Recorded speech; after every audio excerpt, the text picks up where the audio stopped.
Hello అండి అందరికీ. ఈరోజు మంచి రుచికరమైన పచ్చి ఉల్లికారం పచ్చడి చేసుకుందాము.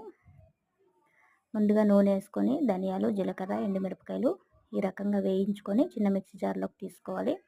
అందులోనే వెల్లుల్లి రెబ్బలు ఒక 4, పెద్ద ఉల్లిపాయ ఒకటి ముక్కలు కట్ చేసి వేసుకోవాలి. సాల్ట్ వేసుకోవాలి. కొంచెం చింతపండు నానబెట్టేసి అది వేసుకోవాలండి. ఈ రకంగా మెత్తగా పేస్ట్ లాగా చేసుకోవాలి. మళ్ళీ పోపు వేసుకోవాలి. నూనె వేసేసి ఆవాలు, జీలకర్ర, పచ్చెనగపప్పు, మినప్పప్పు, కరివేపాకు, ఎండుమిర్చి వేసి ఈ విధంగా పోపేసుకోవాలి. ఇది వేడివేడి దోశలో కానీ ఇడ్లీలో కానీ పెట్టుకొని తింటే చాలా బాగుంటుంది. చాలా రుచిగా పుల్ల పుల్లగా కారం కారంగా ఉంటుంది. దోశతో అయితే చాలా చాలా బాగుంటుంది. ఎవరికైనా ఇంట్రెస్ట్ ఉంటే తప్పకుండా ట్రై చేయండి.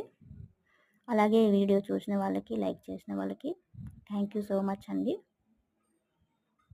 చూసారు కదా, మెత్తని అట్లు నేనైతే 2 అట్లు వేసుకొని దాంతోపాటు తింటే సూపర్.